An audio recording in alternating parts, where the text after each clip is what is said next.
चंद्रयान 2 के ऑर्बिटर ने कहा, स्वागत है मेरे दोस्त। और चांद पर लैंड कर गया चंद्रयान 3। जिस काम को रूस और अमेरिका भी नहीं कर पाए वो भारत ने कर दिखाया। पूरे देश में जश्न का माहौल, दुनिया भर में मिल रही है बधाइयां, पर काम अभी नहीं हुआ पूरा। इसरो वैज्ञानिकों के आगे है मिशन पूरा। दोस्तों, सारी मुश्किलों को पार करते हुए, दुनिया के कई देशों को गलत साबित करते हुए हमारा चंद्रयान 3 चांद के दक्षिणी ध्रुव में लैंड कर चुका है। और इसी के चलते पूरे देश में जश्न का माहौल है, क्योंकि भारत ये कारनामा करने वाला दुनिया का पहला देश बना है। और जिस तरह से इसरो ने इस मिशन को अंजाम दिया है वो नासा और रॉसकॉस्मॉस के लिए भी एक सबक है। बल्कि रॉसकॉस्मॉस तो चंद्रयान 3 के लैंड करने के 3 दिन पहले ही अपने मिशन में फेल हुआ है। ये अपने आप में एक बहुत बड़ी बात है। जिस मिशन को रूस की स्पेस एजेंसी पूरा नहीं कर पाई उसे हमारे इसरो ने कर दिखाया। अब सभी इस जीत का जश्न मना रहे हैं, लेकिन हमारे वैज्ञानिक की टेंशन तो अभी भी कम नहीं हुई है। इन्हें सिर्फ 14 दिनों में रोवर को चांद पर यहाँ वहाँ घुमाकर शोध डेटा कलेक्ट करना है, क्योंकि 14 दिन के बाद तो फिर चांद पर रात हो जाएगी और चांद के दक्षिणी ध्रुव पर वैसे ही सूर्य की किरणें तिरछी पड़ती हैं। जैसे कि रात होगी तो रोवर की बैटरी बैकअप कम होने से काम करना बंद कर देगा। इसलिए वैज्ञानिक चांद के इन 14 दिन में पृथ्वी के रात दिन एक करके अपने काम को अंजाम देंगे। इसलिए हमारे वैज्ञानिक अभी भी पूरी तरह से चौकन्ने हैं और उनका पूरा फोकस चंद्रयान 3 मिशन के बाकी बचे हिस्सों को कंप्लीट करने पर है। ये मिशन अभी 14 दिन तक चलने वाला है, लेकिन इन 14 दिनों में होगा क्या? इसरो चांद पर कौन कौन से परीक्षण करने वाला है और कैसी रही चंद्रयान 3 की लैंडिंग के आखिरी पलों की ये कहानी, आइए ये सब कुछ विस्तार से जानते हैं। दोस्तों, 23 अगस्त की शाम आपको अपने घर के आसपास पटाखों और आतिशबाजियों का शोर जरूर सुनाई दिया होगा, पर ना तो अभी दिवाली आई है और ना ही कोई दूसरा बड़ा त्योहार। फिर ये आतिशबाजी किस लिए की गई?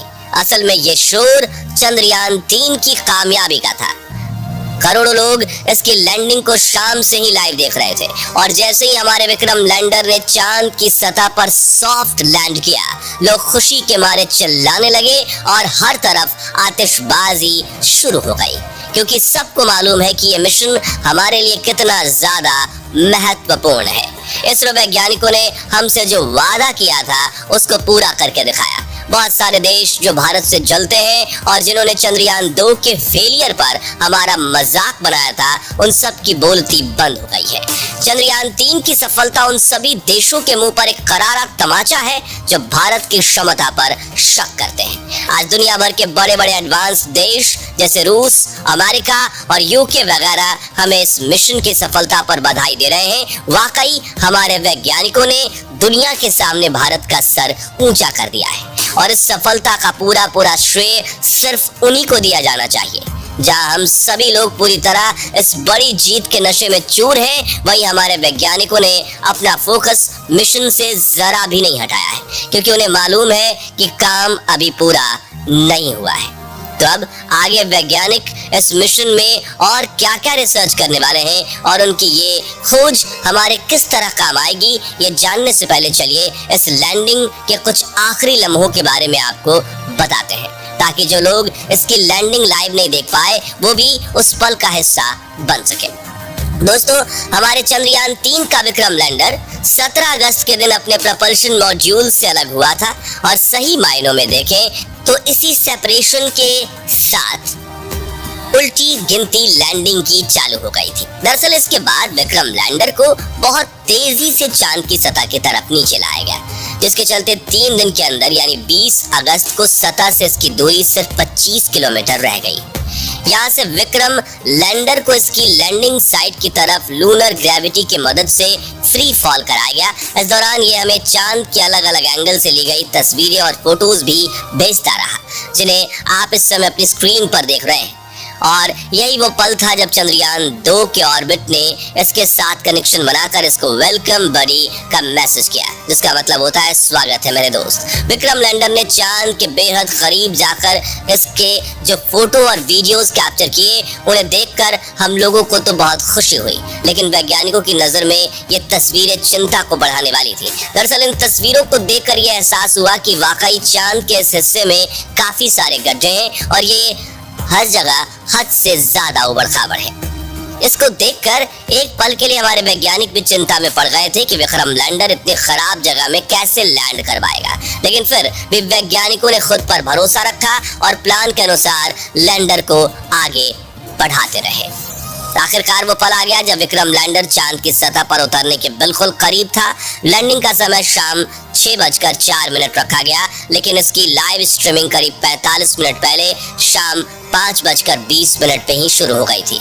भारत ही नहीं बल्कि दुनिया भर के करोड़ों लोग इस ऐतिहासिक पल का हिस्सा बनने के लिए इसे लाइव देख रहे थे, जैसा इसरो ने प्लान किया था। चंद्रयान बिल्कुल वैसे ही आगे बढ़ रहा था, लेकिन फिर भी हर एक बीतते पल के साथ लोगों की धड़कनें बढ़ती जा रही थी। दरअसल चंद्रयान लोगों के सामने एकदम लाइव आगे बढ़ रहा था और लोगों के मन में बस एक ही बात चल रही थी कि अब कोई अनहोनी ना हो जाए, और ना जाने कितने लोगों ने इस मिशन के कामयाब होने की प्रार्थना भी की होगी।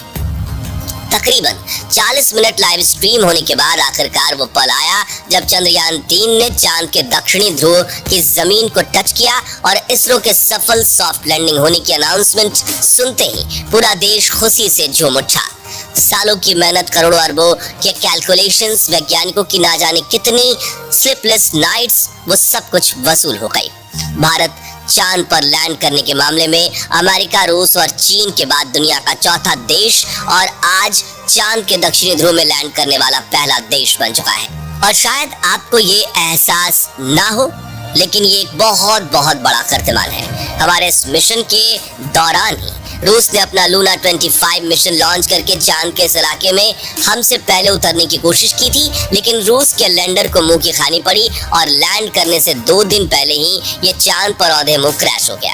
आप सोच कर देखिए, जिस मिशन को रॉसकॉस्मोस जैसी एडवांस मानी जाने वाली स्पेस एजेंसी भी अंजाम तक नहीं पहुंचा सकी, उसे इसरो ने कर दिखाया और अब इसरो को दुनिया में वो पहचान और वो इज्जत मिल रही है जिसका ये बहुत समय से हकदार था। खैर, ये तो हुई लैंडिंग की कहानी, पर अब आगे 14 दिनों तक हमारे वैज्ञानिक इस मिशन में कौन कौन से रिसर्च करने वाले हैं और 14 दिन पूरे होने के बाद विक्रम लैंडर का क्या होगा, चलिए आपको बताते हैं। दोस्तों, सबसे पहले तो आपको बता दें कि हमारे विक्रम लैंडर के साथ प्रज्ञान रोवर को भी चांद पर भेजा गया है और अब चांद पर जितना भी रिसर्च का काम होगा वो हमारे इसी 6 पहियों वाले रोवर की मदद से किया जाएगा। दरअसल प्रज्ञान एक रोबोटिक रोवर है जो चांद के अलग हिस्सों में जाकर उसकी सतह के सैंपल कलेक्ट करेगा और फिर उन पर अलग अलग टेस्ट किए जाएंगे। इसके अलावा इस मिशन में चांद के वायुमंडल, भूकंप और वहां मौजूद पानी की खोज भी की जाएगी। इतना ही नहीं, विक्रम लैंडर से अलग होकर जो प्रपल्शन मॉड्यूल चांद की कक्षा में चक्कर काट रहा है, वो भी आने वाले कुछ महीनों या हो सकता है कुछ सालों तक ऐसे ही घूमते हुए अलग अलग तरह के रिसर्च को अंजाम दे। हमारे इसरो के वैज्ञानिक प्रपल्शन मॉड्यूल की मदद से पृथ्वी के वायुमंडल पर कुछ जरूरी रिसर्च करेंगे और इस रिसर्च से प्राप्त डेटा का इस्तेमाल दूसरे ग्रहों पर जीवन की खोज करने में काम आएगा। अब सबसे अहम सवाल है कि 14 दिन के रिसर्च पूरी होने के बाद विक्रम लैंडर और बाकी सारे उपकरणों का आखिर होगा क्या। असल में दोस्तों, चंद्रयान 3 एक 1 वे मिशन है, यानी हमारे इसरो वैज्ञानिकों ने अपने उपकरण को वापस पृथ्वी पर लाने का कोई प्लान नहीं बनाया है। इसका मतलब यह है कि हमारे उपकरण हमेशा हमेशा के लिए चांद की उस अंधेरी दुनिया में ही रह जाएंगे और हमारे पास अगली जनरेशन को सुनाने के लिए इनकी बहादुरी के सिर्फ किस्से और कहानियां ही बाकी रहेंगी। वैसे आप लोग बताइए कि चंद्रयान 3 की सफलता पर आप कैसा महसूस कर रहे हैं, कमेंट करके जवाब दीजिएगा। बाकी हमारी आज की इस वीडियो में बस इतना ही। वीडियो अच्छी